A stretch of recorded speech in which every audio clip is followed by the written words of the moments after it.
এই তো সামনে হয়তো এম্পেরিয়াল হিমালয় একটু সমস্যা হয়েছে, যার কারণে এখানে দুটো গাড়ি আসলো। তর্ক বিতর্ক চলতেছে, ট্রাকটির লেগা পুরোপুরি বোঝা যাচ্ছে না। দেখেন, তবে যাই হোক, চলাফেরার ক্ষেত্রে একজনের ভুল করলে আরেকজনের সমস্যা হয়।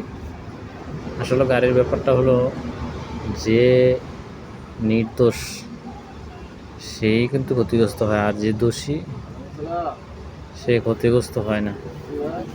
এই যে দেখেন মানুষের, এই যে মালাটা টান দিয়েছে, এই যে তর্ক বিতর্ক চলতেছে।